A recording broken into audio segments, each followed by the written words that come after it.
Testing. Ah, there we go.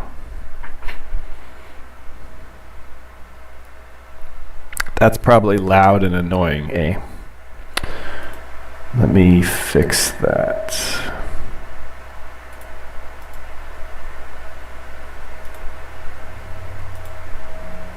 Oh. How's the sound for you guys? Is that... Oh. Now... How's the sound? Is it too loud? Yeah, is it clipping or anything? Because I'm showing a lot of red here. Like, am I clipping when I talk like this? Does it like... Is it noisy? I cannot tell you how much of a pain this has been. Okay, if you guys find the audio is too loud, I can back it off. Okay, cool. Louder or quieter than normal? Alright. So yeah, you guys can see all this. I have to like look at different screens. It's so annoying. Well, thanks for helping me do tech support here. So I've got like this really weird jerry-rigged setup to get this two-computer approach working. I got an Elgato device, and it took me a while to get that set up correctly. Yeah, so I have like the computer that runs the live stream now is on a different computer, and of course I can't access it unless I do my KVM switch over there. But so I can look over here and I can see the chat. I can't see the chat on this computer anymore. And then of course I've got the the chat over here, the stream stuff. So what am I using? I'm using some online thing, stream something.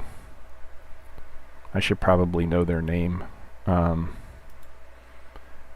Anyway, yeah, what is it called? Okay, I'm gonna switch over so I can look it up. It's called Stream Elements. Apparently that's really popular because anytime you look up how to do this stuff, that's the one that came up. That's how I got the chat to show up in the window. Because I know you guys like to see your own chats because then you know how delayed they are. And I like that too. But that means like to see the chats I gotta look over here. I wanted to set up something where it would like give me a audible notification, but I'm sure that won't work anyway. And so like getting this set up was quite fun. I finally got like all of the video stuff hooked up, but then the Elgato wouldn't want to do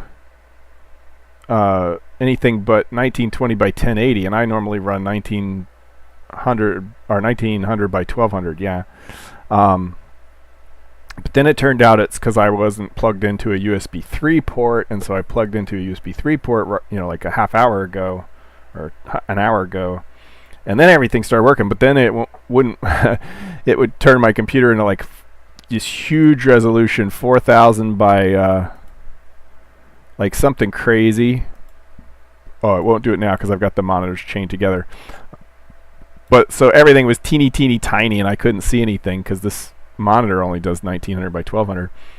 And if I ever set the settings back down to something that my monitor would support, then the monitor wouldn't even get the signal anymore because the Elgato stopped sending it the signal. So something is really confused, and I may have to like mess with the firmware on that or something. So right now I have this computer run. It's normally run through my KVM, but this one's running now with a separate cable to the monitor that's on the KVM, which means all my other computers on the KVM work just fine. But when I switch to this one, I have to change the inputs on the monitor so that I can see this screen. And then when I go back to any other KVM stuff, I have to switch the inputs again. So anyway, this is not a permanent setup. I'm going to have to work something better out. But today it will work. And we can kind of go where we left off last time, I guess. But see, so now this will run without getting bogged down by the stream, and vice versa, at least in theory. Oh, I wanted to... I can at least pull up my little YouTube little dashboardy thing. My stream quality settings, so I know how many people are watching. Yeah, audio is not something I've got working yet either, so we won't have any audio from the game. But you see we've got a little more space on screen now, because the YouTube video is wider. Where we left off last time is we were messing with collision shapes, and I got those working better, but still not correct. Like after the stream, I got things working a little bit better.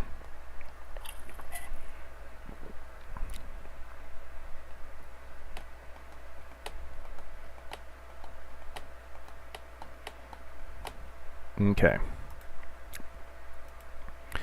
So we come in here, and I tried to get this set up in my more complicated than the actual, yeah. I tried to get this set up than the actual coding, yes. And that's really neat that the, okay, I see my bottle of water was just cutting it off. That's okay. Okay, cool. So one thing, I got the inventory to come up in like a reasonable, so it's still got the bounding boxes, because what I was doing was this past week I was making it so that you couldn't drag them into each other. So if you have multiple ones on the screen, you can't drag them into each other. But you know, all this is working now. There's some things that don't work well, like if you hover over here, it tells you it's the backpack. It shouldn't. You could get the backpack up here, that's fine, but in here, blank grid should show blanks, because otherwise you end up like with these weird problems where you see like it's saying backpack even though technically this should be axe. But all the other stuff is working, and I think this might still be working. No, okay, so that was just something I set up for the script. Normally this would be a sort of like pulling up the look. I think I might just co-opt the look for this, but eventually, like when you right-click on the backpack, or maybe there'll be other buttons here, you'll be able to like say, you know, sort these just like it was in the demo. Let's see. Yes, I got to remember to keep looking over here so I can see the other screen. And so yeah, so if we turn it back on the debugging, let me close that because you'll see that it all looks right until you start opening things. So these they look kind of okay, except for that's now in the wrong place. So it starts in the right place, right? Starts in the right place, and everybody's like relatively speaking where they're supposed to be. But as soon as we open it up, the debug view gets off, and when we close it again, the debug view gets off. And actually, I don't know why this one is. Okay, so that one, oh, because we started with it open. So it's definitely visualization specific. Because we started with it open, it's in the right place, and then when we close it, it moves to the wrong place. So it definitely has something to do with the visualization, because the objects are in the right place. Same with the door. I can open it up.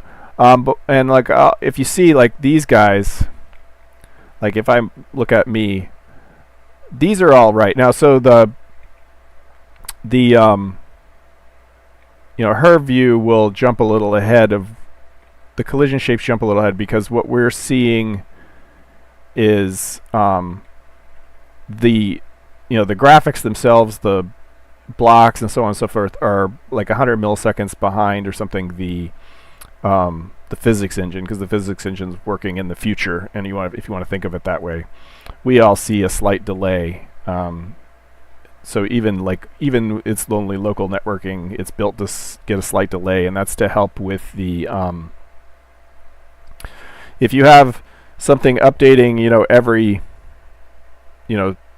60 seconds, and something else updating every 60 seconds, but slightly ahead or behind, you need to be able to interpolate between those. So you need good values on either side of whatever you might interpolate, and so having 50 milliseconds or 100 milliseconds delay, it's better, and it also, yeah, of course we're getting a lot of lag from something.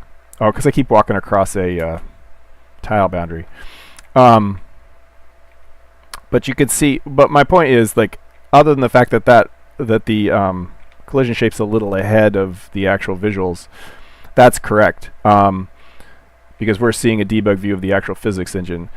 But the fact that, you know, her and her backpack and all the other things she's holding on to have accurate collision shapes and they're in the right place means that in principle the visualization's working correct. There is something specific to these assembly objects that is not working correct, because the rigs are working okay and they are using the same sort of code. So it has something to do with these rig setups, like their root or something else is weird. So that's one place we'll start looking. And then also I want to get the static versions working. What we're working up to is what I want to do. I have this, I also made the gun so that I can shoot it at objects. Oops, except for I got to use the right button. I also made the gun so I can shoot at objects. So this is kind of cool. Let me turn off the debug for a second. So the way the physics works is that the way the animation works is that the animation is reactive. So if it detects that the rig, I call these rigs the character rigs. If it detects that a character rig is moving, it tries to figure out an animation solution that fits that. So when I shoot her and she has to back up, she'll take a step back. Oh, well, she got the... So she tries to like take steps to make it... so it's kind of cool. Like if we came and run into her, we make her walk forward. So that's one of the cool things. Yeah, so let me pull out here. So if I run into her, you can see I'm making her walk forward. So she's not just sliding along the ground, she takes steps because she detects that she's moving forward. Yeah,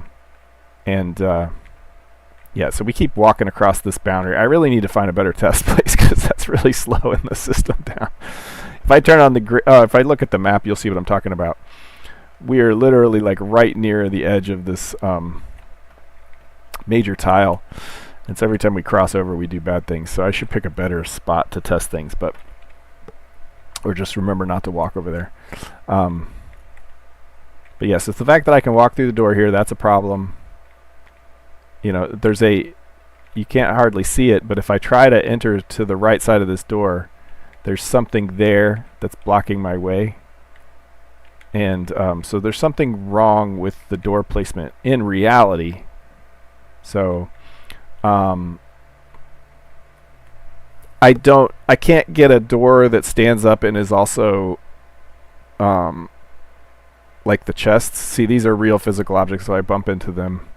There's like two kinds of physical objects, right? There's the physics that are actually rigid bodies, and there's the ones that are just static, and these are static.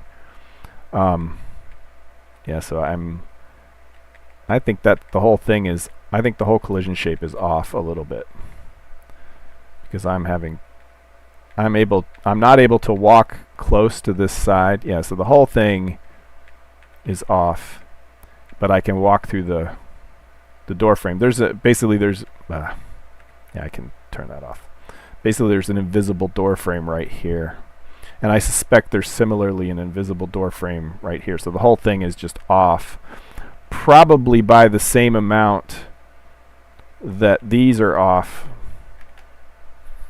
when I open them. So it could be that indeed there's something with the collision shapes that's messed up. Because like when so the door was open. Yeah, so I think there's something weird with how the root or offset is calculated. Yeah, when I set the timer, I really should have paused so we could stay in daylight. So anyway, this is what we'll play with. Good times. And I tried to get this set up in the physics playground. And I got as far as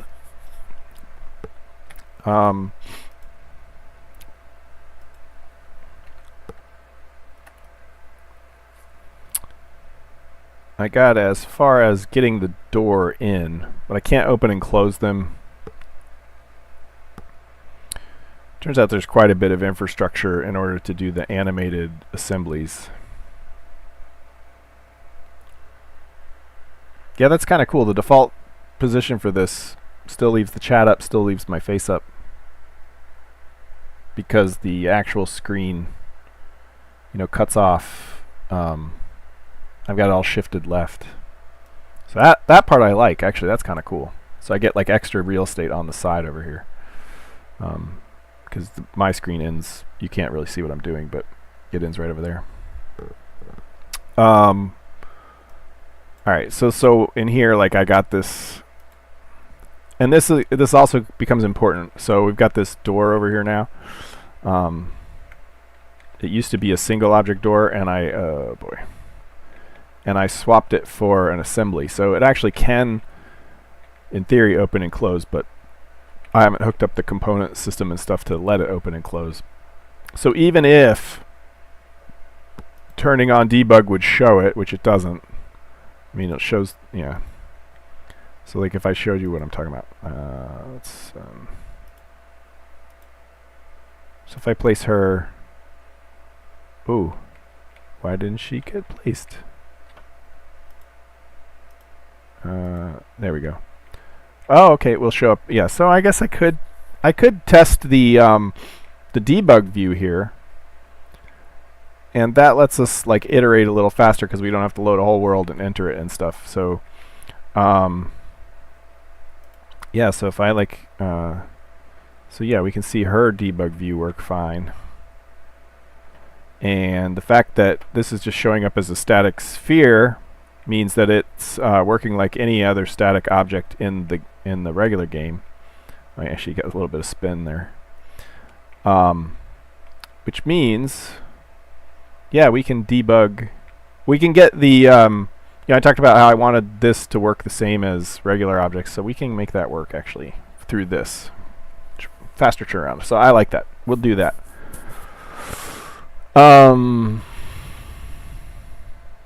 Thinking.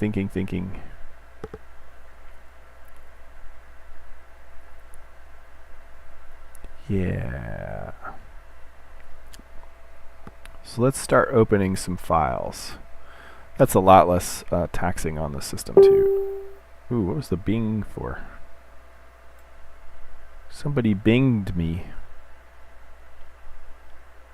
Do you ever sit and try to remember what a particular bing means? I don't know if you guys heard that bing, but I'm trying to remember what application makes that sound. So that was weird.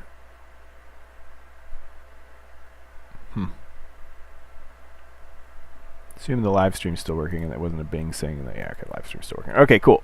All right, let's open some things. We want, okay, yeah. The, yeah, because it's on the bing was on the system that is running the live stream. So that was weird. But I'm not going to go spend time going through my browser tabs to figure out what thing made the bing. If it was important, it will bing me later. Alright, so what we're going to need is we're going to need to look at that debug view again, which this, I think, was where we were messing around before. Yeah, and so the problem before ended up being that I needed to treat a cell array part different than anything else, but I still needed to support spheres, and a cell array part that is of type sphere means I needed to render it as a sphere. And like last time the issue was I was only setting that stuff up correctly during initialization and not on every update. Yeah, I like that a lot of them are different. Like I can tell the difference between, Facebook Messenger, which has that annoying swooping, and Discord, but then just the random bing. I don't remember what that is. I know it's something, I just can't remember what it is. Yeah, 'cause Discord has its own little bling. And of course, Slack I have substitute. All right, so something about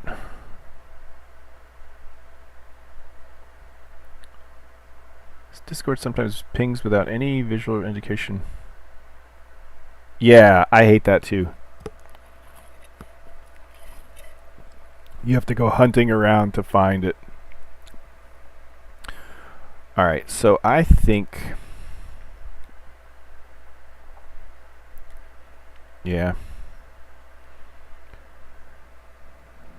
When I find out what made that ping sound, gosh, that's going to drive me nuts. The thing I have up at the moment that I don't normally have up is Twitter. And so maybe, I don't think Twitter makes a noise. Whatever, I don't want to get sidetracked with that too much. We need to figure out how to get this to work for static rigid bodies. Or static bodies. And I'm tempted to just make a separate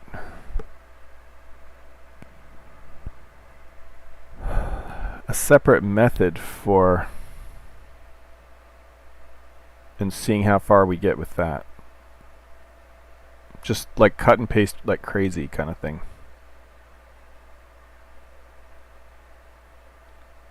I'm not sure why I kept this old code around. I don't think I need it.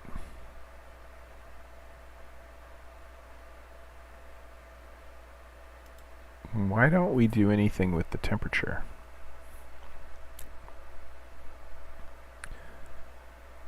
Update debug shape, and we don't do anything with the temperature.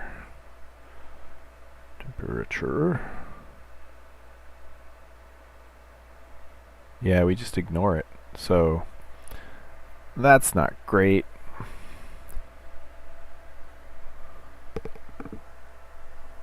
My neck's already starting to hurt. All right. We don't ever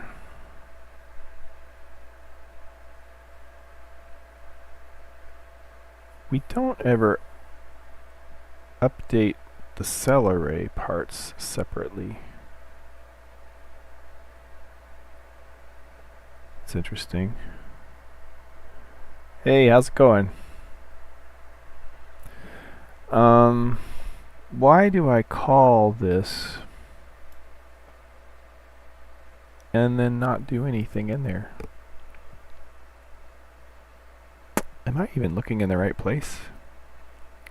Oh, I do everything in these part array views, that's why. And so actually these don't really do anything.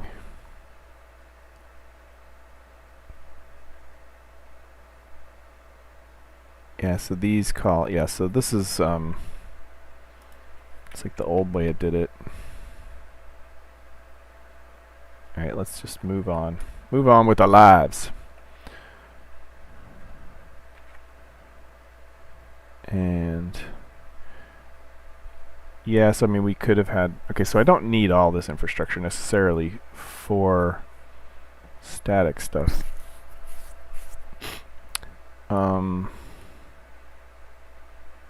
What I was thinking is body debug state needs a debug shape factory. I was thinking it was adding static rigid body versions of these. Let's find rigid body. I gotta remember to keep looking over at the chat. By next time, hopefully I'll have the setup a little better, but I'll also have set something up to bling whenever a chat comes through, because that's something I did read about. Oh, that's funny, you guys. I see the little hand wave and the little #1 crown from the top fans, and it comes up. You guys don't see the crowns and the hand pick waving or whatever. It's funny. I see the actual graphics. I imagine there's some way I can set up to capture that display. It's like be a very heavy weight, to add like display capture to the stream just to carve out that little section of the screen that has the chat in it. Okay, so rigid body, we want to make one for static. Is it called static body? Yes, it is. And static body has everything abstract body does, but essentially nothing else. It is just the concrete version of abstract body. Okay.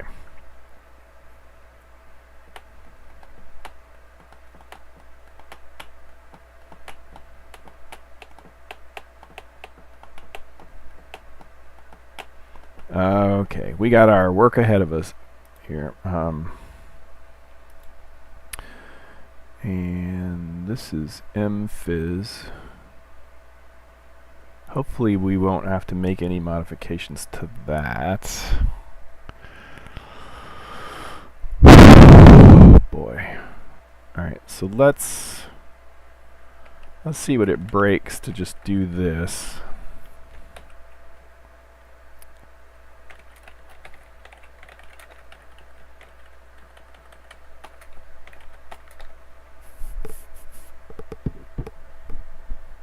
Okay. Alright, so we got that. And then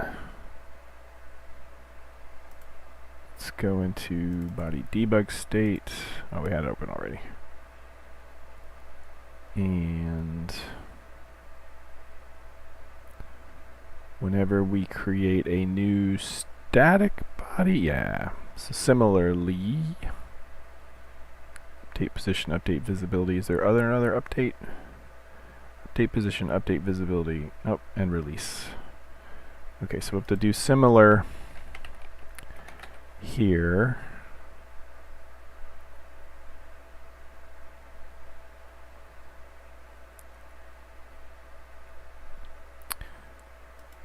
Oh, interesting.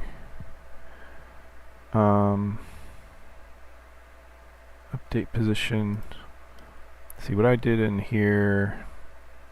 I did add in the constructor. Okay, so I've already got the arrays in here. Body, yep, body. Oriented view. Yellow. Okay, so that actually works okay. And similarly, okay, so I already had the infrastructure in here to do this. I imagine it used to work with abstract body, and at some point I had to make it work with rigid body and then lost some functionality.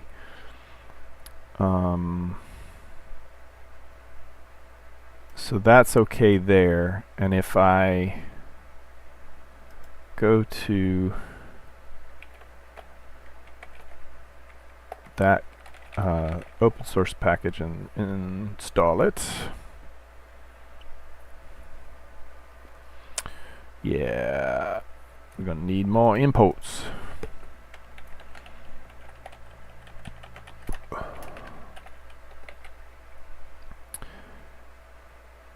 Let's try that. Whoa. Oh, static body.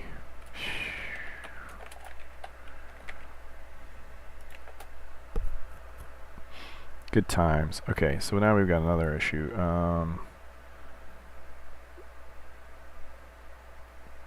That's not right. Cannot find symbol. Yeah, that's true. Body debug state 613 should be fine. Oh, because yeah, so why don't we get this problem with others, because we probably did the loop correctly. Nope.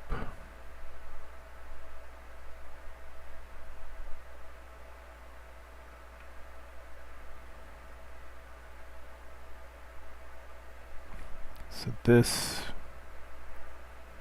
Why do I only get the issue on line 613, but I don't get it on all these other places? It doesn't make any sense. Unless it has to do with how this is defined. Nope. This also fine. Let's fix the real issue. Temperature.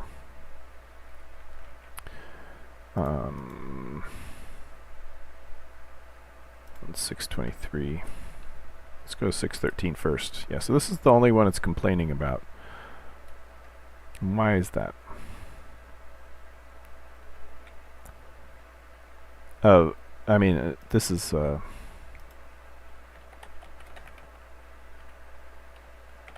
the actual error, but it's giving me unchecked. Oh, maybe I have. Oh, it's because I'm suppressing them. That's why.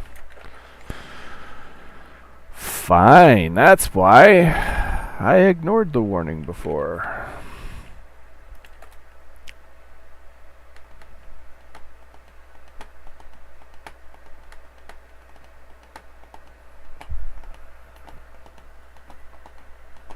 All right.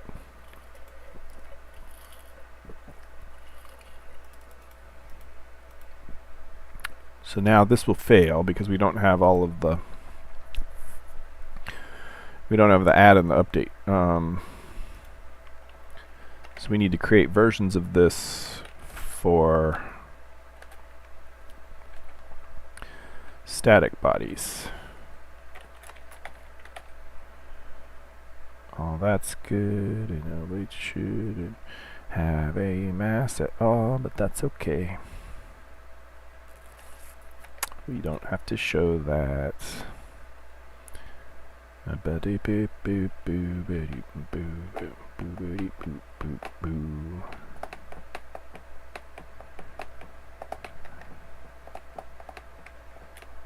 Oh yeah, so we used like, I mean, I'm gonna go ahead and pass the temperature. There's no reason not to. So this can also be static body.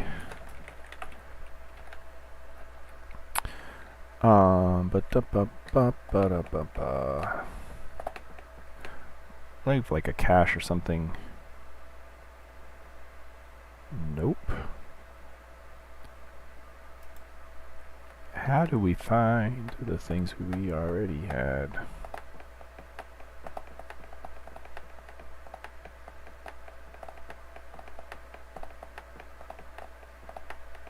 Oh, we keep track of them in the debug view. Okay. So we might need separate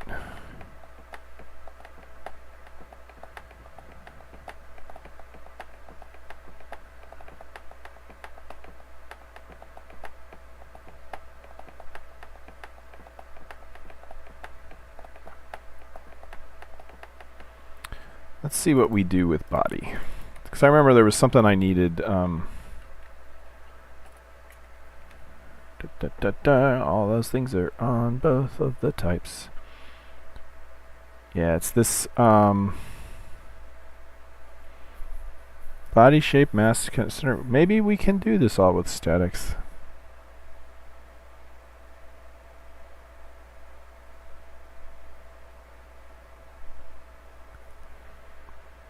Because body shape will have a mass, it'll just be null for static objects.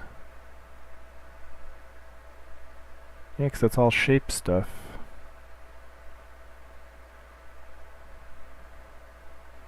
Yeah. Everything else is part related, so I ought to be able to make these abstract.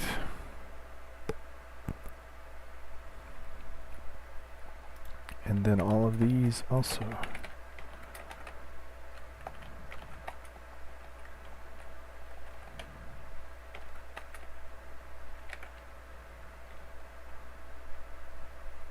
I mean, we might as well try, right? No harm in trying.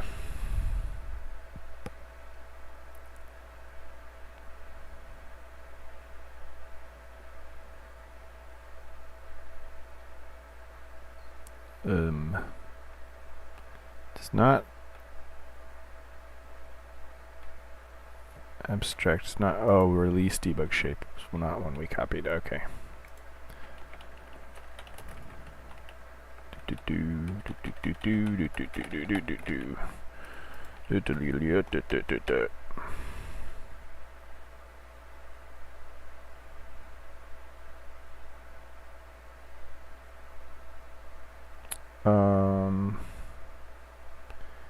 View frustum debug shape factory. Yes, of course. Yes, of course. Everybody who implements that interface is going to be upset now.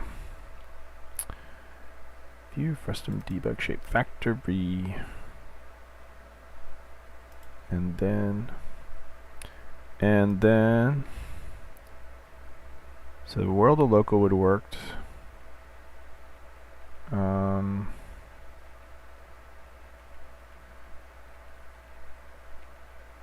Yeah, so even this one would have will work with. All right, so let's copy these guys.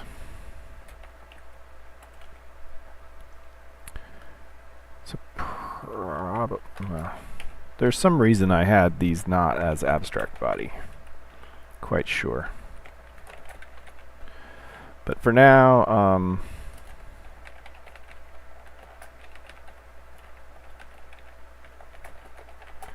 I'm just going to leave these empty and apologize to myself. Okay, I want to check something else.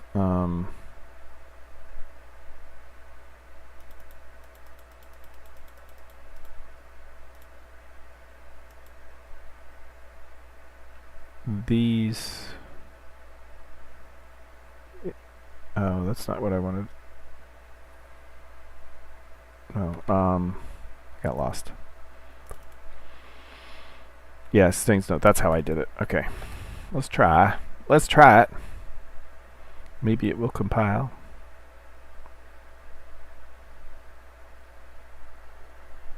Okie dokie. Okie dokie, artichoke. Alright. Well, alright. Let's add a body, because this won't work, right? Yeah. There has to be at least one body. I think that's because the physics engine doesn't even load unless there's at least one active body in the area. And so like physics engine is empty and doing nothing, just having static objects. It doesn't even bother to load them into its space. Whee! Cool. All right. Wait. Caused by receiver class does not define or inherit implementation of the resolved method.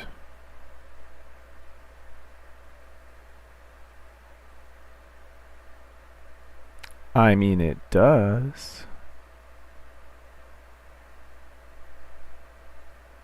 But I wonder if this is a something didn't get installed.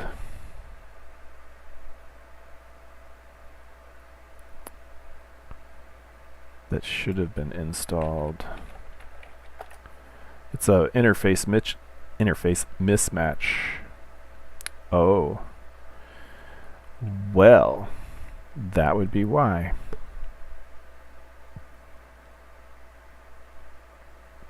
Oh, it has its own. Yeah, that's not useful. That's extremely unuseful. Can I use the standard one? Because I changed the dependencies.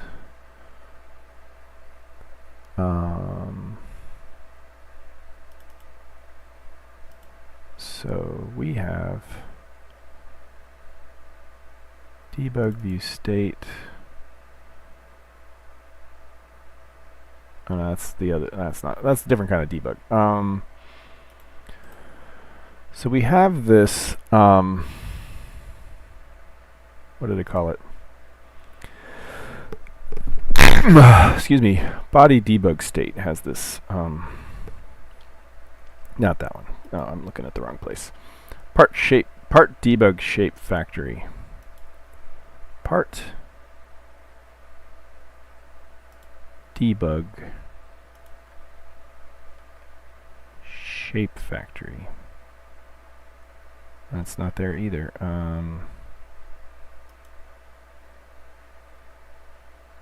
Oh, okay. Well, that's in a different package altogether.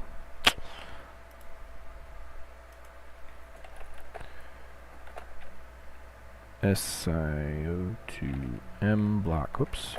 Okay, so this is the one we need to install, and it's the one that's going to fail. Okay. All right. So this is the standard one.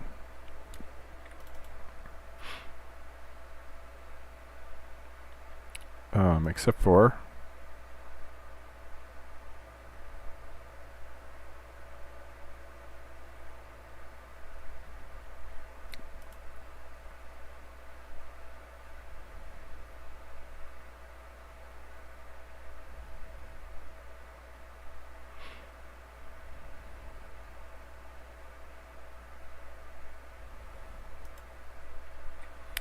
that doesn't make any sense. Oh.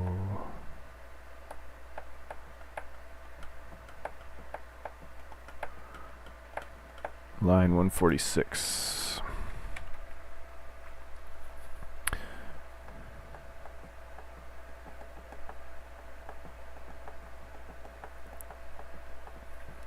Okay, so this is not temperature. We're passing in a null set, is what we're doing. That makes sense.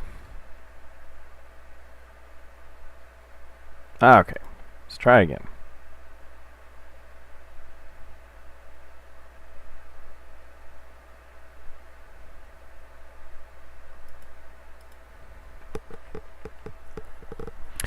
But anyway, what I was going to say earlier is one of the reasons I want this to all get working is because when I start implementing combat, I'm going to need to know not only did we hit something, but where very specifically.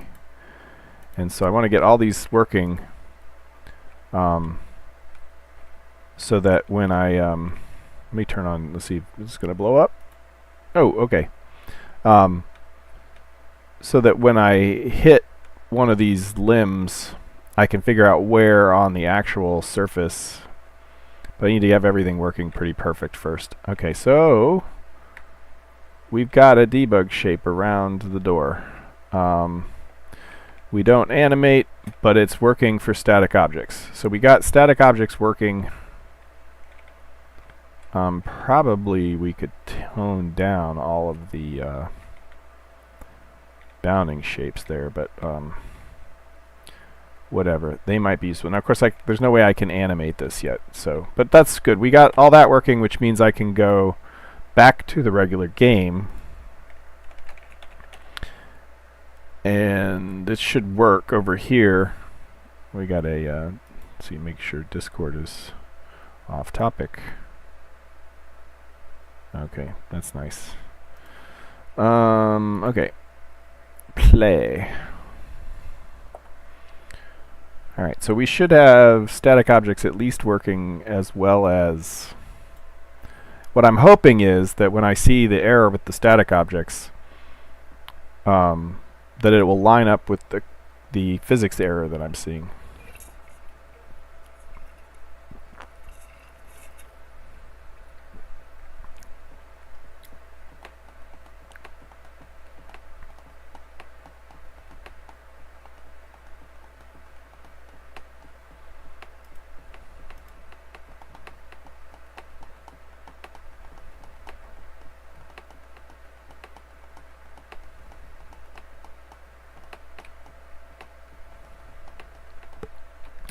Suddenly remembering something about the difference between rigs and assemblies.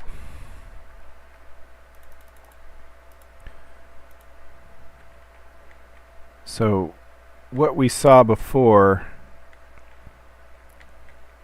when I open and close one of these, you can see it move. Well, no, okay, it didn't. Oh. A lot of times when you open these, yeah, so I must be clamping. The issue is that, so these are real physical objects. If I bump them, they move. If I open it too close to this wall, it'll, but the thing is, like, physics objects are placed based on their center of gravity. So if you have some complex shape, its center of gravity is where it's positioned in the world. But if that shape changes in some way, its center of gravity moves. And so that will actually move the visual representation of that object around its center of mass as it changes.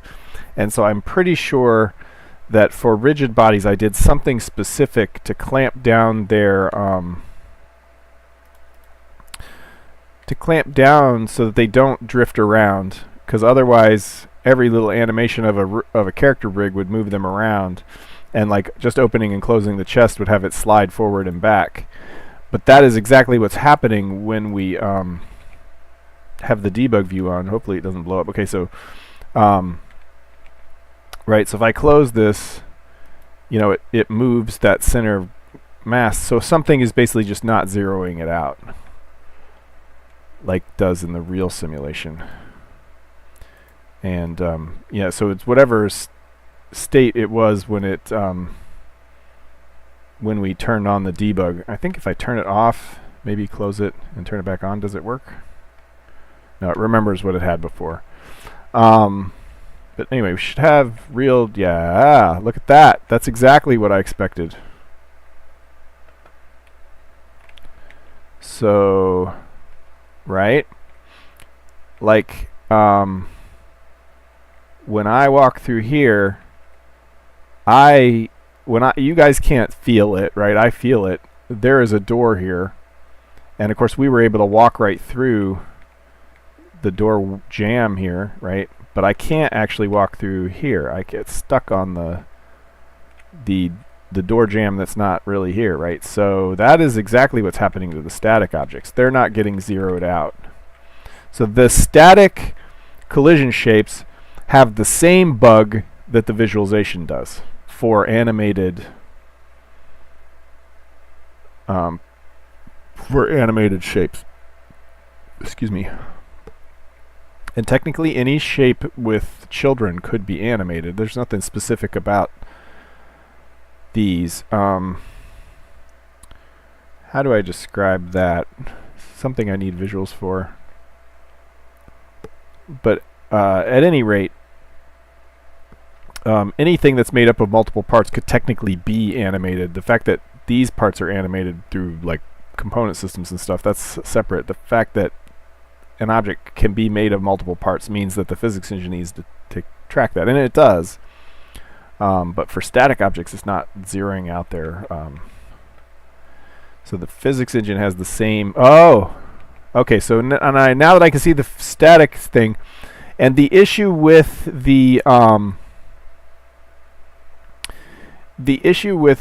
statues, the static rigs, is that their animation has never been run even once, and so all of the bones that make their animation are all like zeroed out. And so what we're seeing is all of the separate collision shapes that normally map to the skeleton are all just laying down flat here, centered right around the feet. And so I need to, for static rigs, I need to set their time at least once. That should fix them for static objects. One thing cool. So because we can see the debug shapes through everything, you can see all of the butterflies, and look at how many mobs we have running around, just butterflies and birds and things. You can see all those little blue dots, right? That's kind of cool. There's a lot of... So, you know, if you ever feel like it's weird that we're getting bogged down, it's because there's a lot of stuff going on, and eventually there'll be people walking around too, but these are all rigged models for the most part. And of course, this is the airship over here, and its model. But yeah, so there's the the town NPC over here, the quest giver. Yeah, so it's an interesting way to find all of the objects in the world. So that's kind of cool. All right, so we're on the right track to finding this issue. Boink, boink, boink, boink, boink. Let's run super fast. Boink. Okay. Yeah, this is fun. Like the little tables and chairs and things all come out pretty cool. I really, really like that we have the square shapes now. Like I cannot tell you how happy I am that we have proper debug shapes for everything now. And so, I mean, and I would never have been able to figure out, well, it'd be taking me forever to figure out what was going on with this stupid statue. Because like I can't walk through here because there's like something blocking my way, right? And it's this big, almost phallic thing sticking out there. But that is the thing that's normally this part, right? That's the waist to feet should be standing straight up and be her waist to feet, but it's not. Okay, so that's one thing to fix. Let me try to keep track of the things we need to fix. Oh yeah, every time the screen resolution changes, it freaking resizes all the apps. All right, so let's boink boink. Come on, there we go. Things to fix about collision shapes. 1. Rigs need static rigs need to run their animation at least once. Static bodies need the center of gravity hack. So do the static body visualizations.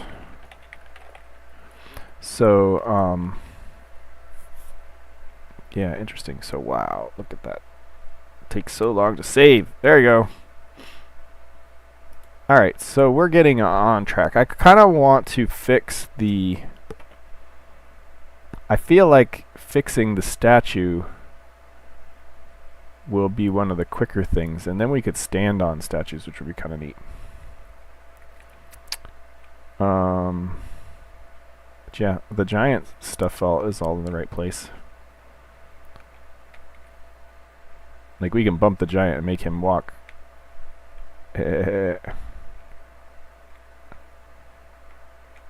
funny. Okay.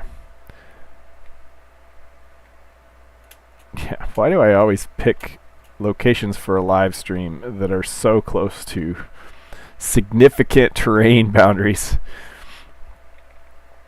that normally you just kind of run across and you don't think about it? Okay. Yeah, and then the physics agents.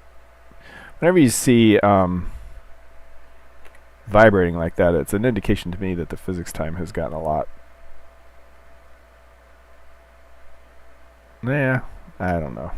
Just she's vibrating up and down. I don't know if you guys can see that. Yeah, you can. Should be able to. That's not normal.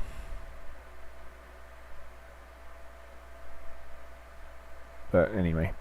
All right, so let's see about fixing the statues. How do I...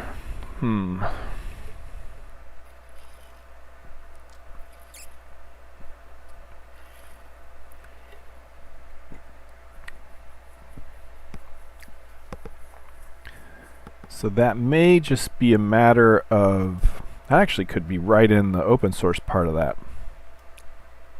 In the CRig code. Oh yeah, character rig. Let's see.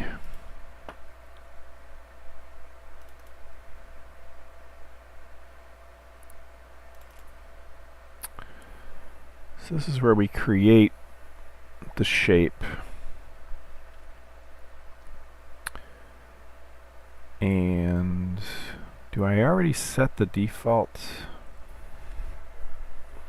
I do an anim update though, so that should have fixed that.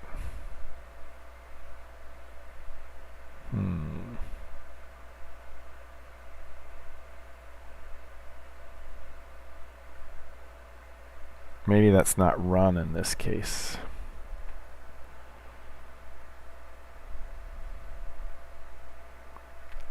Let's see.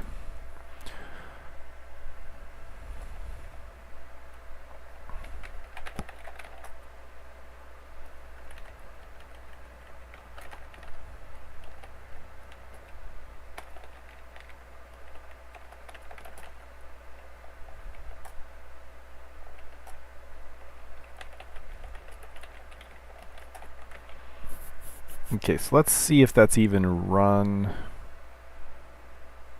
Name, let's include the name. Alright, this is in, CRig, so I gotta go to CRig.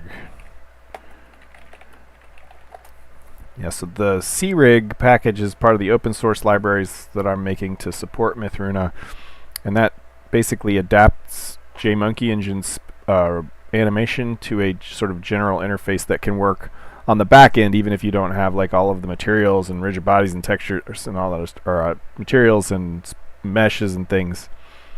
If you just want to control the rig, and then it has like the client component too, where you can actually create the spatial and stuff. So if you have networking and you want to do the animation control on the server, it gives you the ability, and it has some components I think to support that over the network. Okay, continue last world. While that's doing this, let me see what other off-topic thing is being posted. A bunch of other block worlds.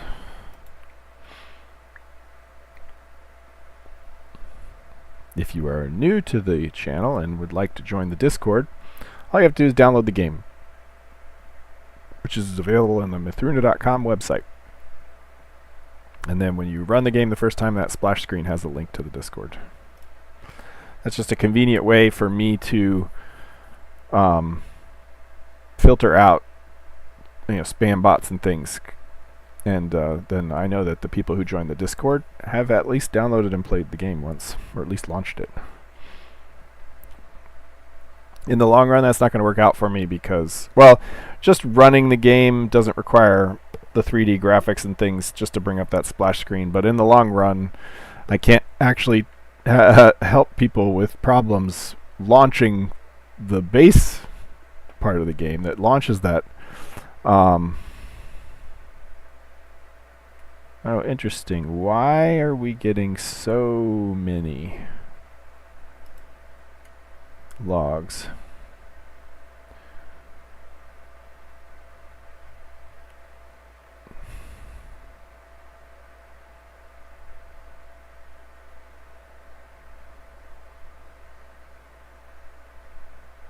Interesting. Okay, I must have misunderstood what that's for. Anyway, if people had trouble even getting to the splash screen, then I can't help them with tech support on Discord because they couldn't have gotten to the Discord. So long term, that's going to be a problem. But for right now, it's a convenient way to prevent chatbots from and various other things from finding my Discord.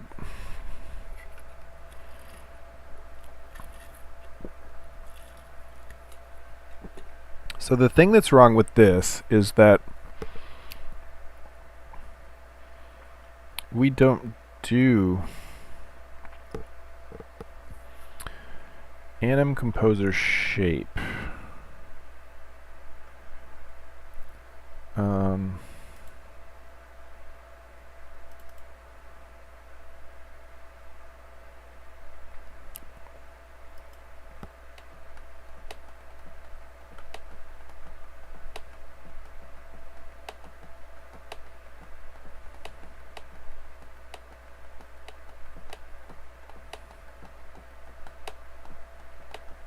I guess we update the anim, which should play the animation, but that's actually not what I want generally. Okay, so we don't. I'm going to just comment this out for now.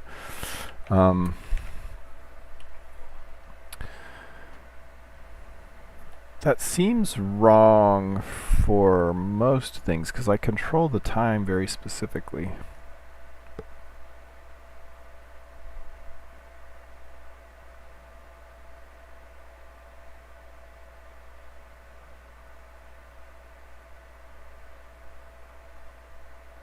Anyway, it doesn't explain why the statue isn't getting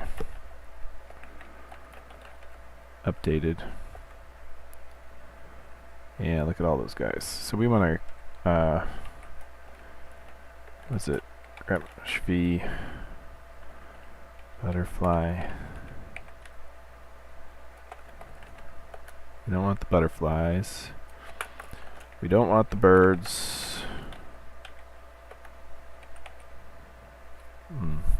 Yeah, and so those are all the human, female, yeah.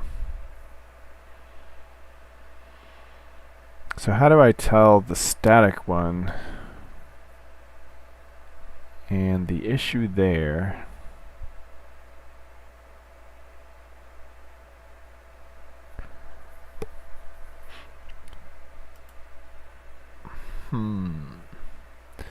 and actually, is this even the one that I want? Let's see, what thread was this being run? Game loop thread. So yeah, it's the backend thread.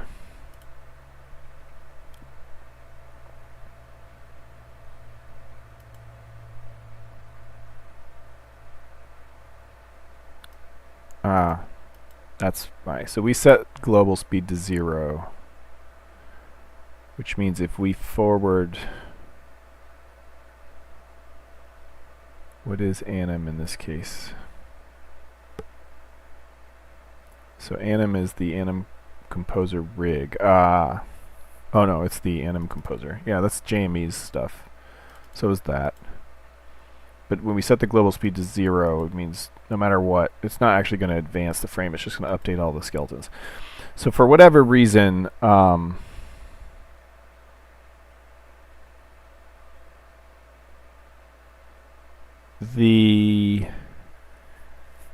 this is not where the problem is, because this doesn't know what we're going to use this rig shape for.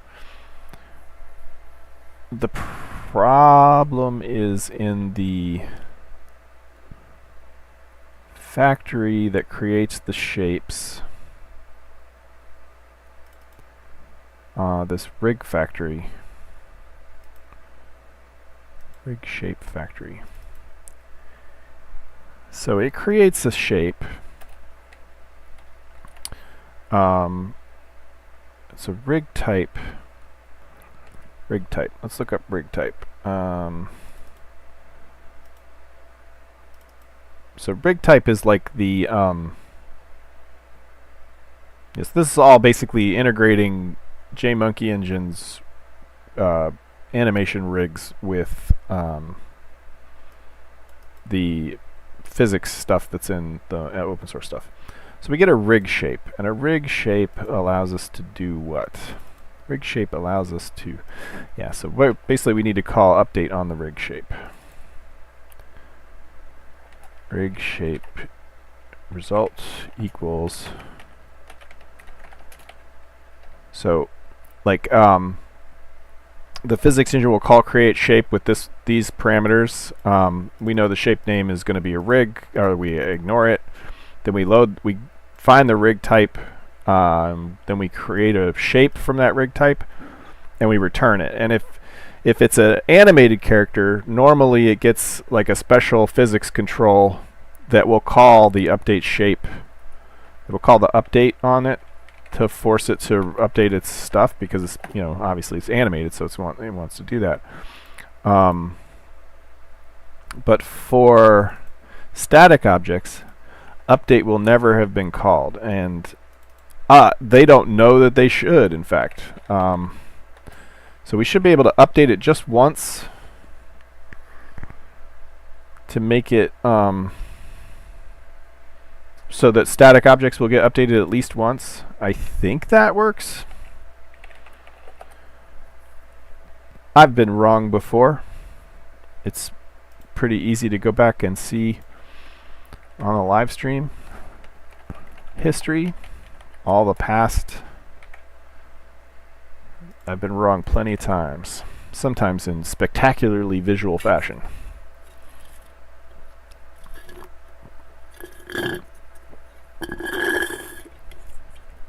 Probably one of the favorite visualization bugs that I've ever had, though, is when in the old Mythruna engine, when I was working on animated trees, I wanted the leaves to slightly blow in the wind and stuff, and I wanted the pine tree branches to, sway back and forth. And I loaded the world up. I think I made a video of it. I loaded the world up, and the branches were just going like crazy all over the place. They looked like some kind of monsters. That was pretty fun. That's the fun thing about working in graphics, is like the bugs are sometimes really spectacular.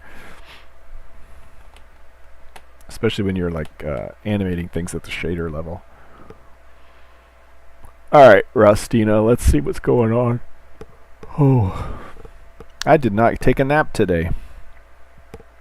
Starting to feel it.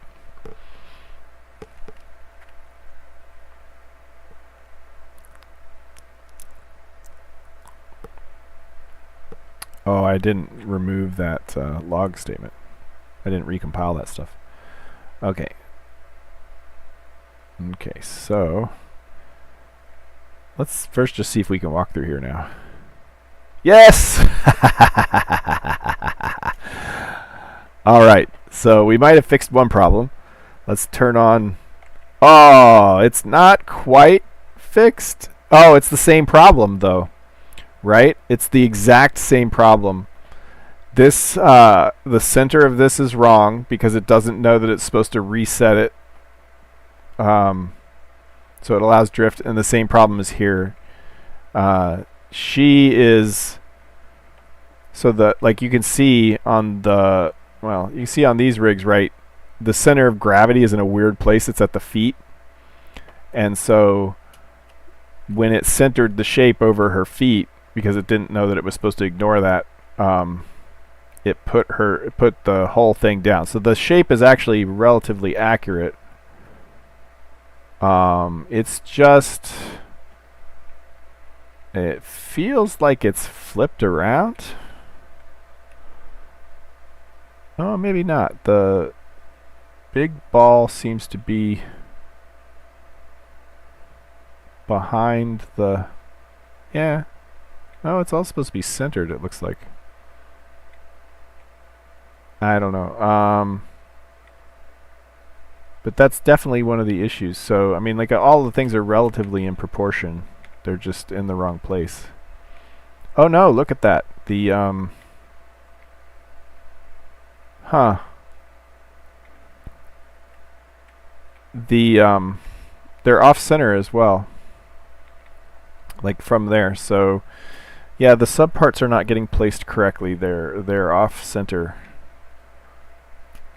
I wonder if that's happening for these too. Yeah. So static parts are not getting updated correctly. But we're getting much closer. And I mean, basically, this is not a... I don't think this is a problem with what I just fixed. I think we just really fixed that problem. But this is a similar issue to what's making the door not in the right place.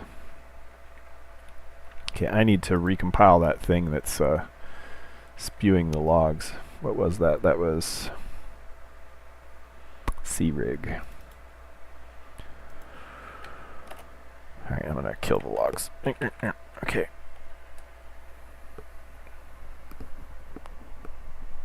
Oh. Yeah, do a stretch and see how many chins I can make.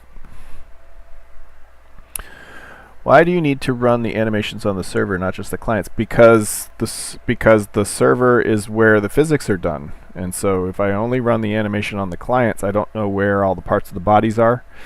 And so I don't know where, when your sword hits somebody's arm, or when, I don't know where the sword is even if I don't run the... So if you're holding a sword in your hand and you swing it, I need to know where that is on the server. Because that's where physics is done. And you can't, I mean, you can, in theory, do physics on the clients, but then you create a whole bunch of new problems, 100 new problems to solve the one, because then you've got to sync physics across all of the different clients, and they each run their own version, and you got to sync them up when they get paradoxes and things, and it's a nasty problem on its own. Okay, so that legitimately fixed this issue. So anyway, the physics is all done on the server, so the animation needs to be done on the server. But it's a simplified version of the it's just got the skeleton. It doesn't have the mesh and stuff, so that it knows where all the attachment nodes and things are. Does that make sense? Yeah, you asked that like 13 minutes ago, so I apologize. This is where I really wish that I had some audio indicator that someone has posted a chat. I will fix that for next time for sure. Okay, so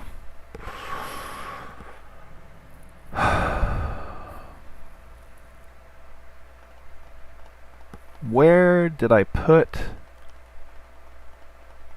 the hack for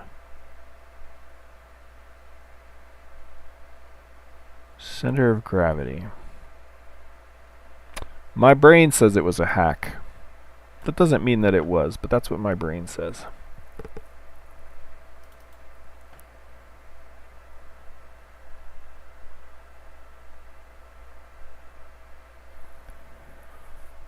I mean, it's frustrating because I want these chats to be interactive, and they're already delayed, and then I can't see them right away. I get frustrated because I really want to be able to like interact with my audience. Okay, so where did I put that hack?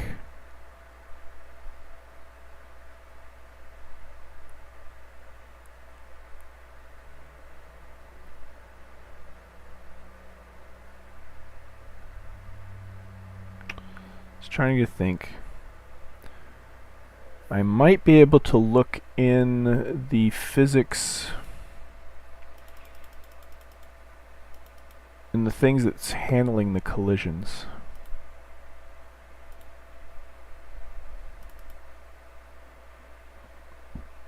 And check the difference between rigid bodies and... So this is where we do contacts between two rigid bodies.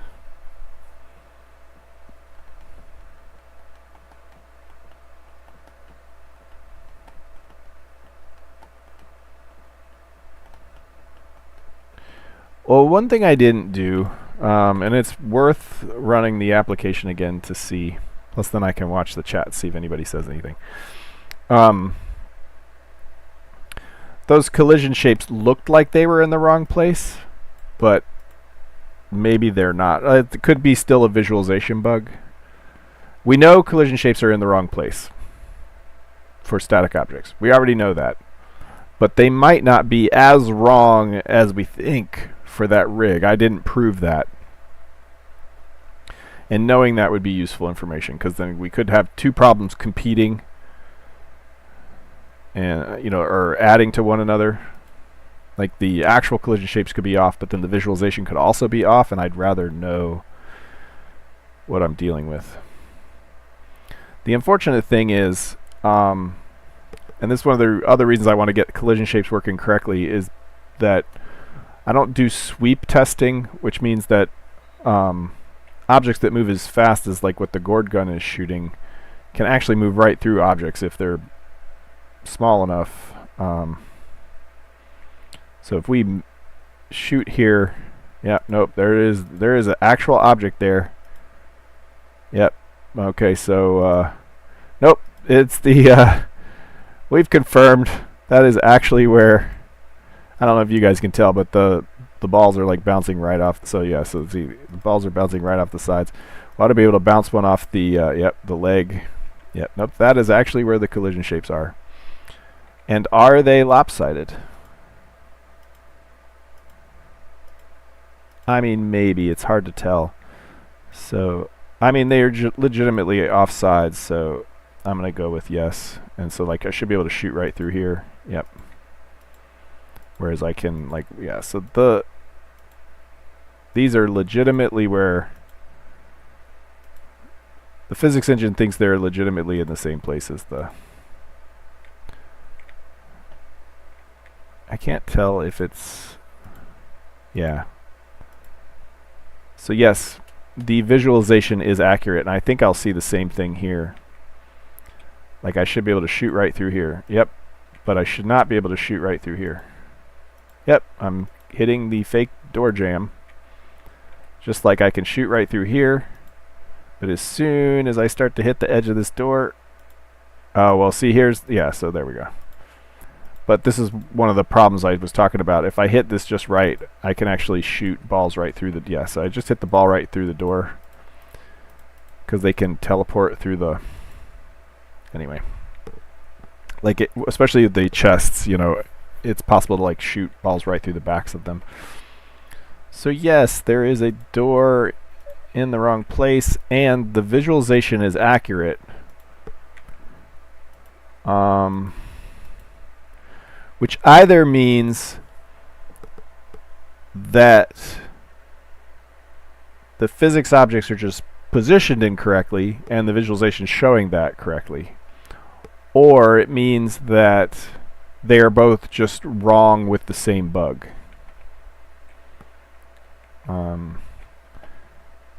That remains to be seen. It is weird, though, that in the case of the chest... Oh, because those are rigid bodies. They're not static. That's right. If I had a static version of the chest, wish I could make one of these static. Oh, I can't. Not with this. Not without quick being the right tool. But if one of those was static, we would see the same sort of behavior. Let's prove it. So let me... So object wand? Yeah. Let's make a static chest. I'm going to put that over here so that we don't keep constantly walking back into that problem area. Okay, so this is a static chest. I can't walk through it, but neither can I move it just by bumping into it. And so then we open it. Yeah. And now let's see if that's really in the wrong place. So I should not be able to shoot a ball here. Oh, interesting. Oh no, they're just getting stuck inside, right? Oh, so the physics engine, so they ride on top of the grass because the physics engine sees that as a box. Yeah, so this is an incorrect test. I got to get rid of all this grass. Are we? Yeah, we're hitting dark again, so let's make it bright. Although I guess it is easier to see the debug views in the dark, but all right, that's too bad. I don't like knocking the flowers down. I like them. Although I need to give them some crafting love here soon. Okay. Yes, see, we got stuck up there. Let's move through here and they'll fall back down. Yeah, there we go. Alright, so now let's try again. Okay, so I should be able to, I should not, in theory, depending on what the problem is, I shouldn't be able to shoot a ball. Yeah, so we're hitting like a corner here.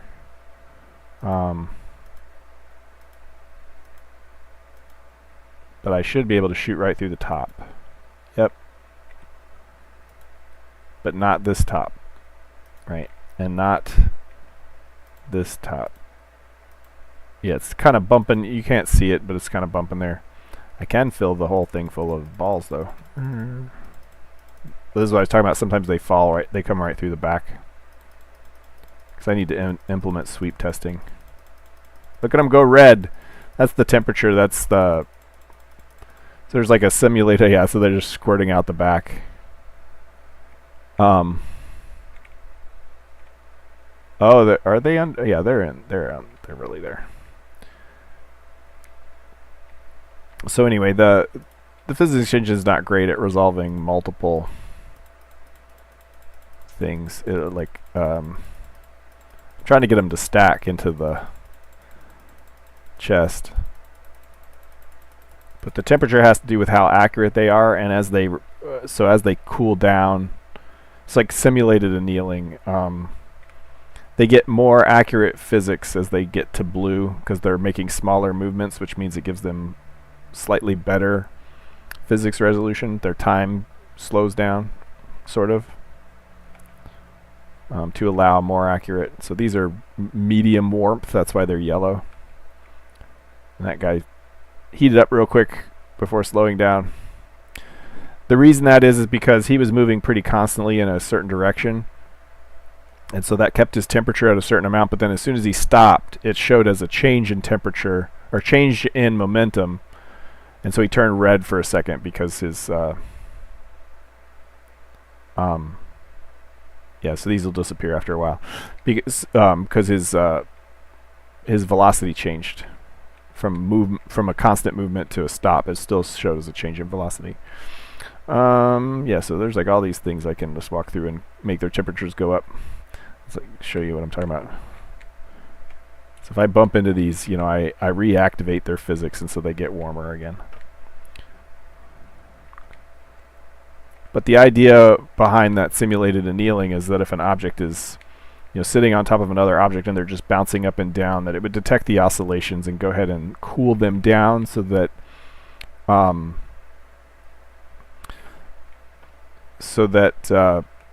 they'll do more accurate physics.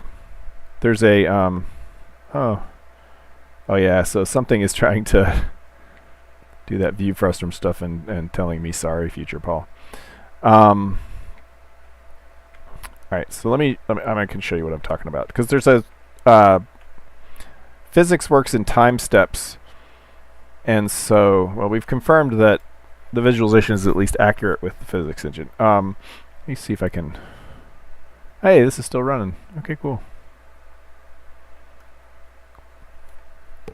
So physics runs in discrete time steps, you know, 60 frames a second or something.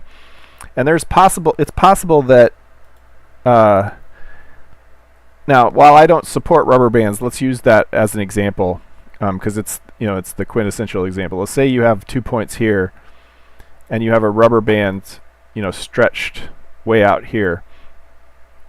Now, it could be such that the velocity of this rubber band is such that in one single time step, like 1/60th of a second, it ends up all the way back over here, right? So in the next frame, it's all the way back over here. Well, that means in the next frame, it's going to go all the way back over here, because essentially your time step is not small enough to accurately resolve this sort of thing and let the rubber band eventually settle between the 2 points. So one thing you can do is, if you keep track of where I don't do this in my physics engine, but that's the idea. I've done like graph layouts and things that use this approach to simulated annealing. The idea being that if you can detect the oscillation, so you know you were here, and then you were here, and then you were here, and so you can detect that sort of rough oscillation, and then you can lower the temperature so that next time it does its calculation as if it had a smaller time step. It's not physically accurate, But like say you divided time in half, and so instead of 1/60th a second, it's running it's doing the math as if it was 120 seconds. Then it would go here, and it would stop here. It would still have momentum, and so it would carry on. But the next frame, it would end up here, and the next frame, and so it would actually resolve itself and stop oscillating, and eventually, settle into its straight frame. That's the most common example where you can't easily decide that you can suck energy out of the system. You need more accurate time steps, and so there's this whole simulated annealing. And the reason why Mythruna built that in addition to just being an easy way to sort of clamp down problems if you can detect them, the classic example is the stacked crates. If you can detect that these guys are all vibrating up and down, you can lower their because this one wants to push this one, which wants to push this one, which wants to push into the ground, and potentially more than the threshold with which it decides it's stopped. And so then they end up with this oscillation, and you could detect the oscillation, you could slow them down, and they get more accurate physics time steps, and they don't penetrate the ground as much one time, and eventually they'll slow down to the point where they're not penetrating the ground at all. But the other idea that I originally had was when we were hand controlling swords and things, the idea being I can actually drop sort of influences into the world where I could lower the temperature of all of the objects within a certain sphere, so time slows down in that sphere. So I had that trapdoor.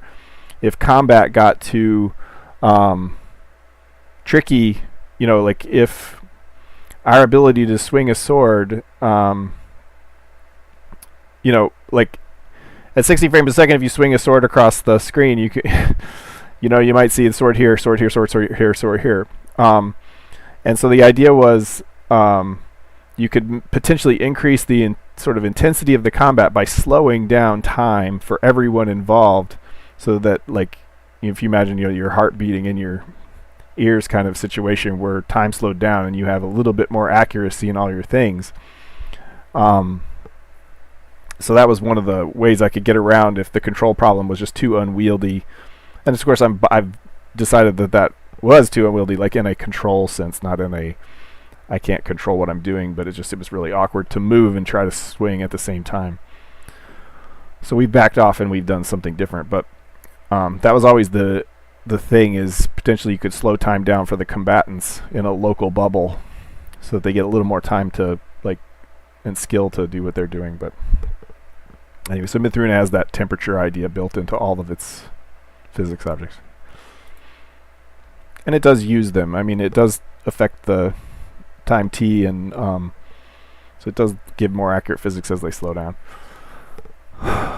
Okay, so we know collision shapes are in the wrong place when they're static, but not when they're not static. And unfortunately, I don't have an easy way to test. I could make one. I'm trying to think of a way. I was trying to think of a way to make sure that rigid bodies are. So we know that the visualization is wrong for rigid bodies, like the non-static objects. We know that the visualization is wrong for them, but I don't know that the physics is wrong for them. I tend to think it's just the visualization because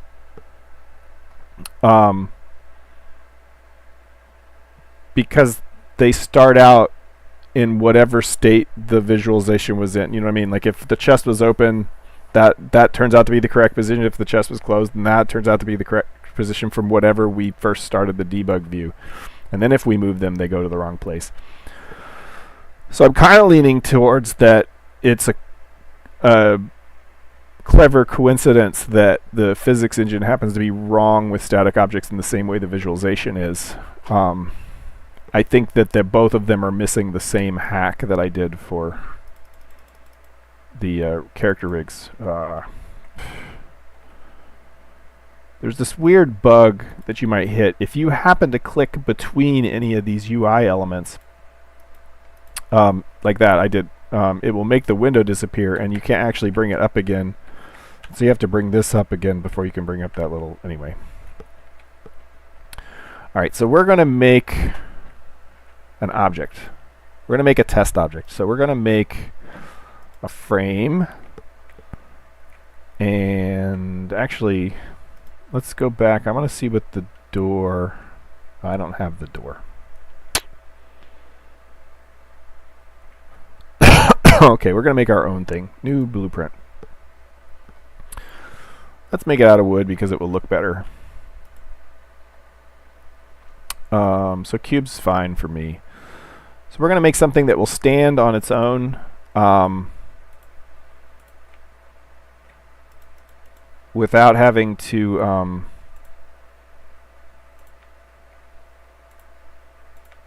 so that like something like a door that will stand on its own, but then has parts that open and close so that we can oops, yeah, that's right,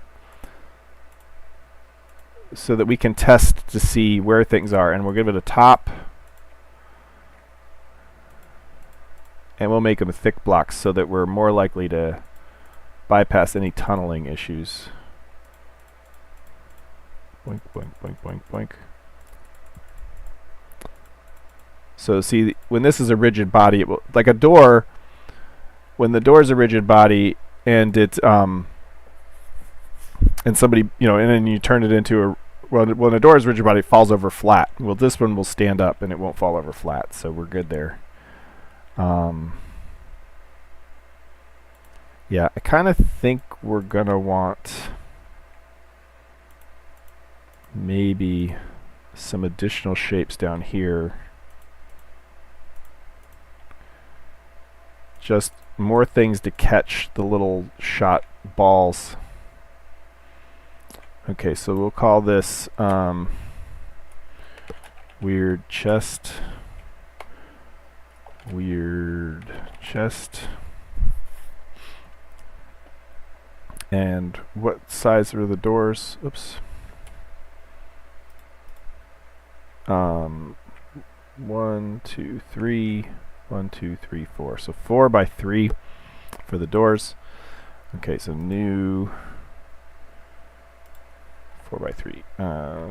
Tiny door. Tiny door. And we'll make this one out of... What do I want to use? Let's use black steel. And so 4 by 3. 1, 2, 3, 4. Oops. Oop. I can't click correctly. Okay. Okay, so that's the little door. Alrighty.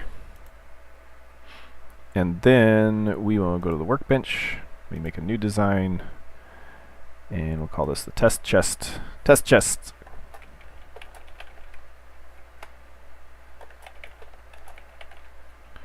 Just going to save it so that I get something. Yeah, okay. That I can, okay, edit the design. And we want to add a part. We want to add the weird chest. Okay. And I'm only going to give it, I think, 2 doors so that it would be nice and lopsided. Okay, so then we add a joint. Joint 1, that sounds good. And we want to make that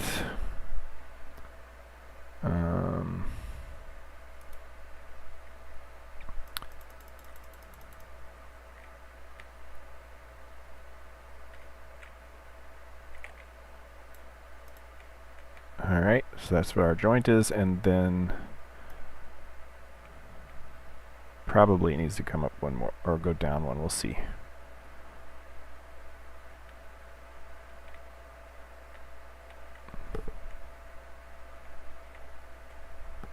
Yeah, definitely does. Alright, we'll make it right here. And back down there, and then similarly, I could probably have predicted this is going to be something like 250 or...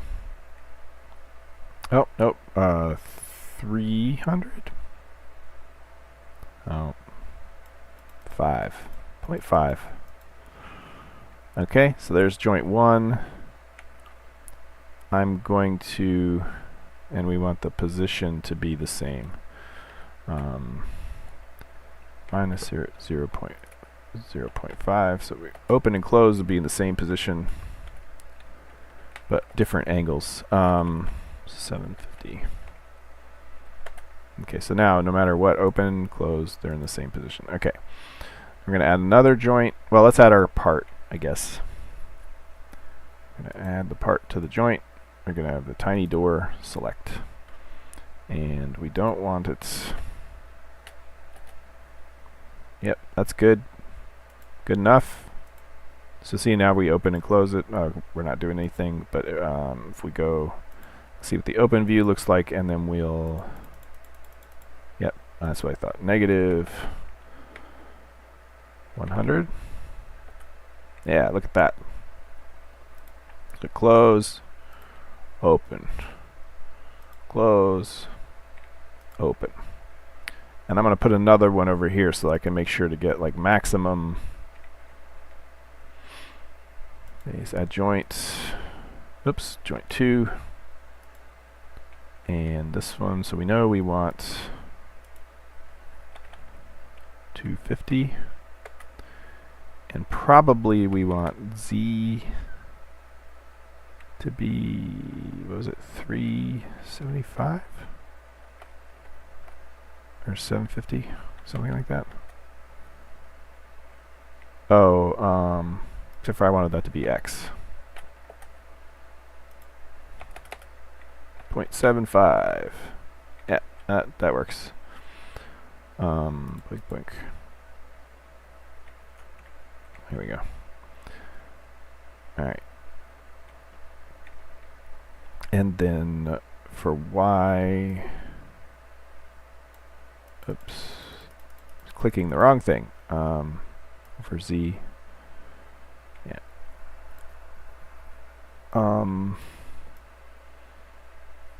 Actually, this one opens and closes from over here. So actually, I want the opposite. But let me go and get. I want them to be hinged near one another.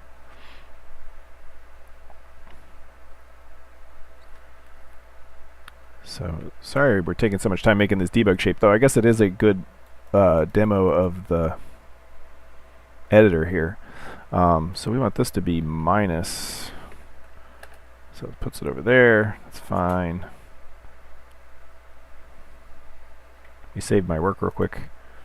Test, edit, design. Okay, and then so now for joint. Oh yeah, we haven't added anything to it yet. So add the part, tiny door, select. Oh no, to remove. It didn't show up here.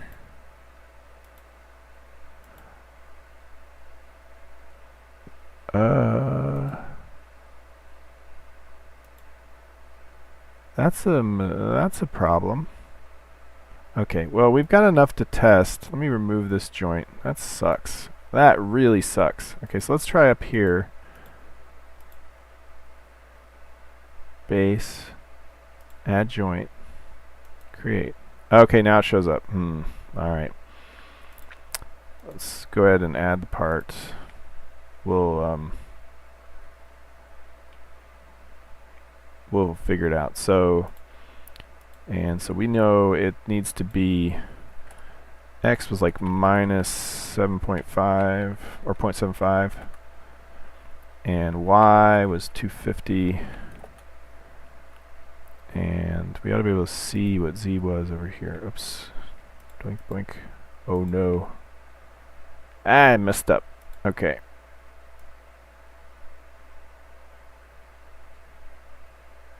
So I gotta put this back where it was. And then we'll be able to figure out what we need to copy into the other one. Oh, it says right there. Psh, I just made 0.75. Okay. All right. Joint 2. So then joint 2. 0.75. Yep. And then, or not.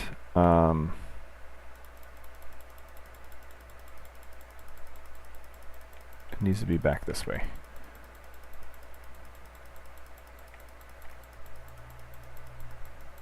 Something like, so let me look at the joint one. So 0.5. Okay, so this one needs to be 0.5. Okay, and then when we get the this put in the correct place, I think this needs to be 0.5 instead of negative 0.5. Okay, no, that's not right. Maybe it's just 0. 0? Yeah, sure. Okay. Oh, it's the roll, the yaw that'll be different. So 90. Yep, 90. Okay, and then we probably do need some.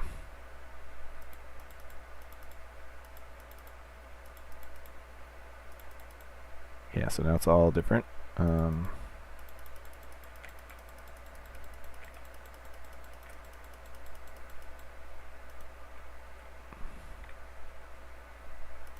Okay, so that's 0, that's fine.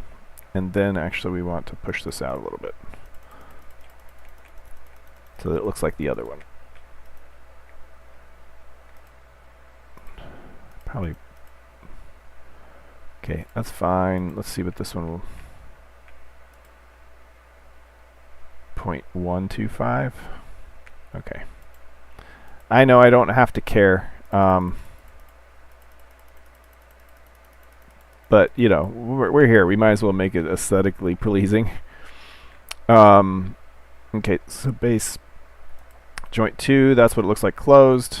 So, like, if I open it now, it's just going to slide away, right? So, like, one so that's kind of cool, too, but that's not what I want. So we'll make it match that the open and close.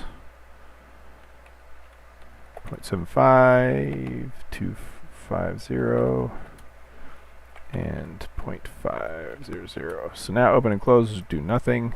Okay. And then should we make the yaw bigger or smaller? Yeah, bigger. So let's make it 100. Alright, so now open and close makes a big difference in the center of gravity. Alright. Oh, we still got some people on. Cool. Alright, let's see. Time, see what's become of me. Okay. Now we can make the object. Okay, I've got my, what am I? Okay, I got the. Okay. The test chest. Oh, that object is floating. Ah, neat. I can probably drag it back down. Yeah, okay, cool. Okay, so we've got this test chest. If I click on it, it opens. Neat. I mean, it's a ridiculous object, but look, I can't walk through the door. I can't walk through the doors. Yeah, so physics-wise, these are all in the correct place. That's interesting. Alright, so yeah, if we look at the physics view, oh, they're not exactly in the correct place. They're pretty close. Oh yeah, they do move. The center of gravity did not move as much as I expected it to. But it did move. I wonder if it's because of all this mass and relatively little mass of the doors.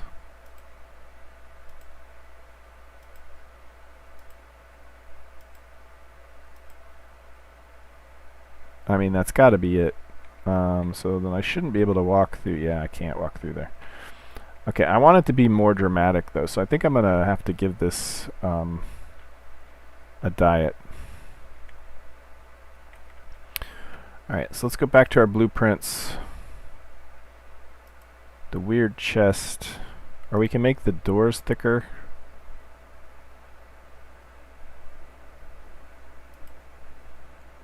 Weird chest. Edit blueprint. I don't know which side I can get rid of.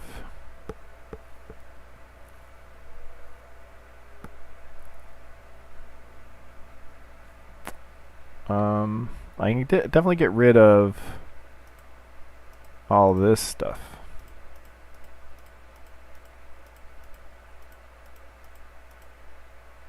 So that makes that lighter. So let's save that. Let's go back to our workbench. Let's just edit design. The reason I wanted to do this is because it's the easiest to add back again. Add part.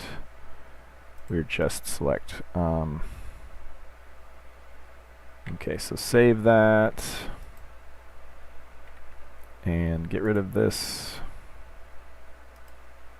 And blink blink test chest. Okay, so it just doesn't accurately update the. Okay. Is this going to make it worse? Yeah, it did. Not by much, but it did. Okay, I think maybe I will get rid of everything above the blueprints. Well, let me just see something. Edit blueprint. Let me just see. Is this the corner? Save blueprint.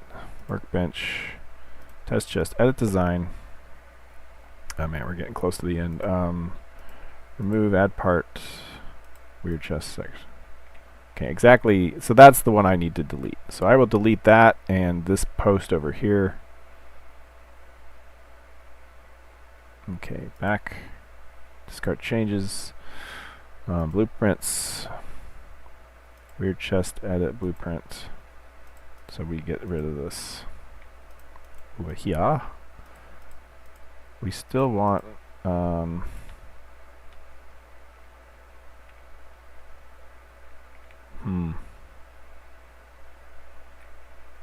we might need to make the doors bigger too, because otherwise the whole thing's going to try to fall over. Oh no, it's a static object. Never mind. Alright, save this. Go back to the workbench. Test chest, edit the design. Remove you, and then add you back. I ought to have like a refresh that lets you refresh the parts. Save. Alright, blink. Alright, put you down. Put you on the ground. Alright, so everybody's lined up. Yeah, it still didn't really move much.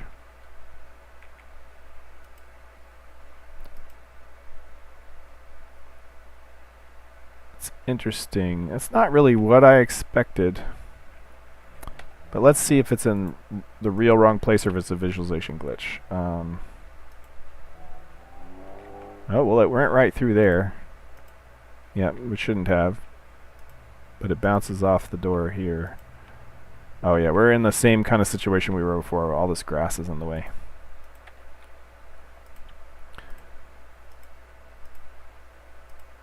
Oh yeah, nice. So we gotta move it to clear.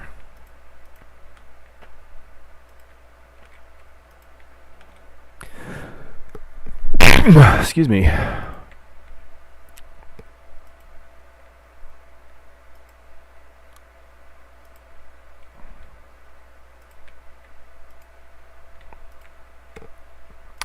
So one of the things I want to do from a crafting perspective is we've got this focus mode. Let me turn off the debug view for a second.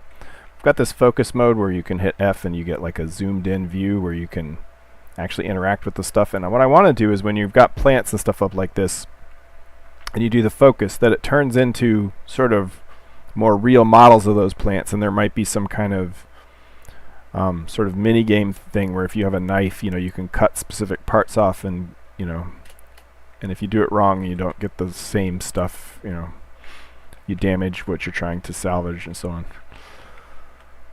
Cutting away the objects made me think of that. Just deleting these all. I feel bad because those are potentially there's useful resources in there. All right, especially the blue flowers because they glow. They're going to have special properties. Okay, so all right, so now I can better see Let's switch back to the gun. Oh, see.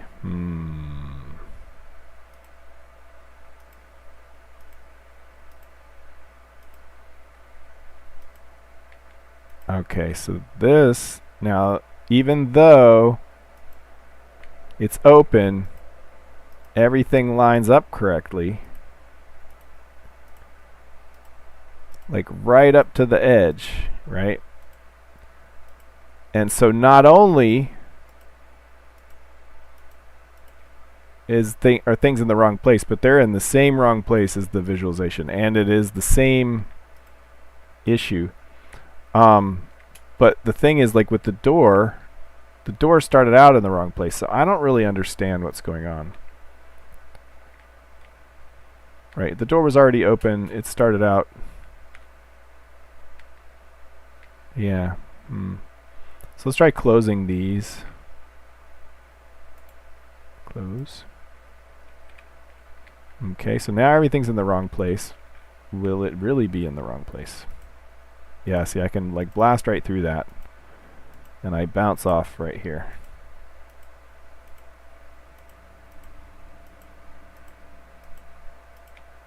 This is bizarre. So it is a... No, I can't make it make sense, guys. Like...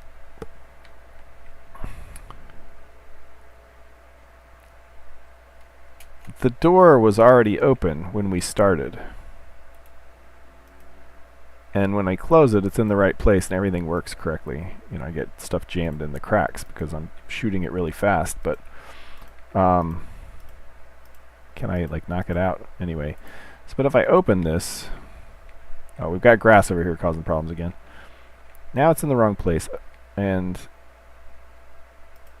you know, I bounce things off of the door frame that's not really there. But this one,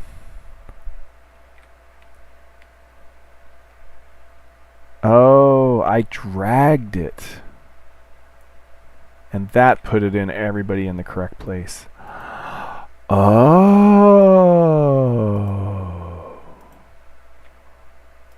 Oh. So, that means if the door's in the wrong place, and I drag it, oh.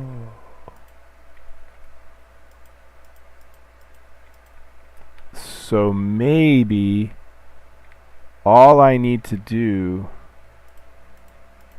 is reset the position when it animates, or do whatever resetting the position is doing. Oh.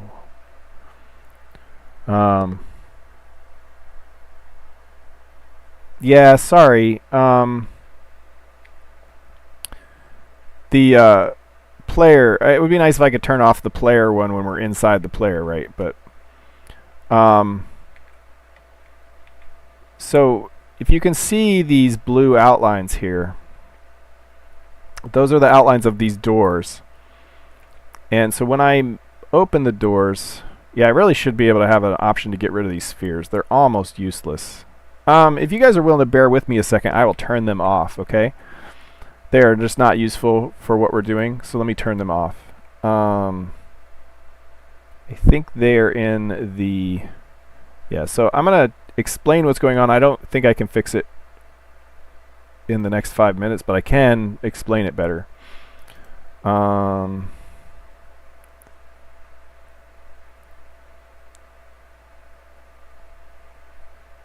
So we will get rid of, we will get rid of the bound sphere.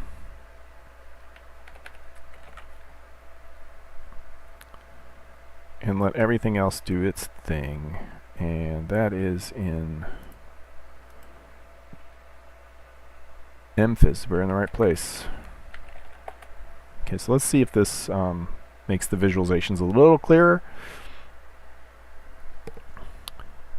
Yeah. Fortunately, I didn't. Fortunately, I saw that chat relatively soon, so.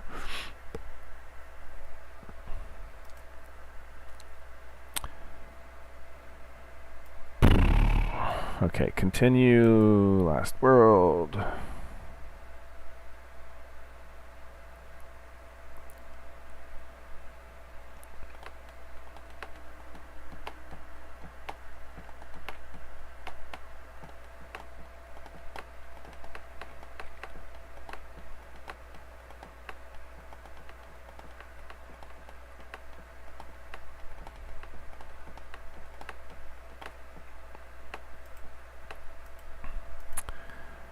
I have a feeling I'm really close to knowing what's wrong here. So, come on. Let's go, come on. Load faster. Alright, let's turn this off. That's distracting. Let's make it daylight. Ugh. Make it daylight again. Pause. Okay. So we've got this weird object here. Let's turn back on the... it's got some of the debug shape. So it lost, I think, one of the...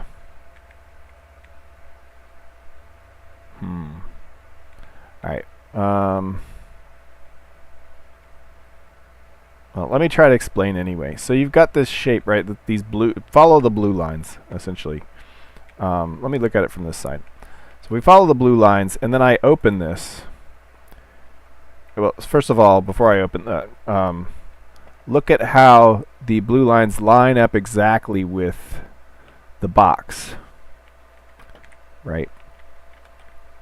And now if I open this, like the blue line slid. So now the blue line is over here, and it no longer lines up with the shape, right? You kind of see it like this blue line would have been over here if it lined up with the shape. And in fact, this is the actual physics shape. So if I tried to shoot through this door, I can shoot right through that door because the physics engine thinks it's over here, and if I hit that, it bounces off, right? Because that's where the actual door is. In fact, if I come here, you know, I should be able to shoot right past the door, and I can't. It'll hit the edge of the... Well, that's because the thing's moving so fast, but anyway, so the physics engine's off too, so like I can shoot right through this, but I can't shoot through here. It bounces off, right? And the door has the same problem. So that's annoying. So the door has the same problem. It's off. And what I discovered is that what fixes it is if I right-click on this and I drag the object, suddenly the shape snaps back to position, and now things are where they're supposed to be. If I shoot there, I can shoot right past the edge of the door. If I shoot at the door, I hit it. So now everything's where it's supposed to be. And sorry about the face stuff there. But the same happens over here with this door. Right? It's not where it's supposed to be, but as soon as I drag it just a little bit, everything snaps to where it's supposed to be. The doorway works like it's supposed to. So the issue is that there is some update that's not happening for static objects when they animate that is happening when we move them a little. So now if I close this door, it's going to be in the wrong place, right? I actually can't even get close to the door. I can walk right around it. If I try to shoot a ball through this edge of the door here, it's going to get stuck, right? Yep, flies right by, but bounces off of this. But if I drag it just a second, it all snaps back. And now, balls shoot right by, balls shoot right... Well, I'm just hitting the edge there. So, proving my point, in fact. So, hopefully that's a little clearer. Yeah, when running around is a little annoying. But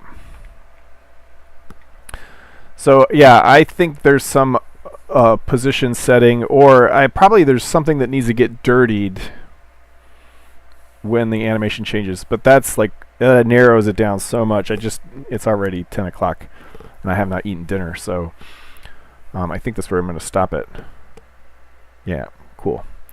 Yeah, so stopping the stream becomes weird here too, because I don't have like a separate little deck control, so I have to like flip over here and then do the whole thanks for watching thing. Where did I go? Thanks for watching. So thanks for watching. If you have I hope you have a productive week if you're working on creative things. We'll be back next week at Saturday again, I think. So there's my patrons. Say thank you if you meet them in person. And otherwise, I will catch you guys next time. Thanks.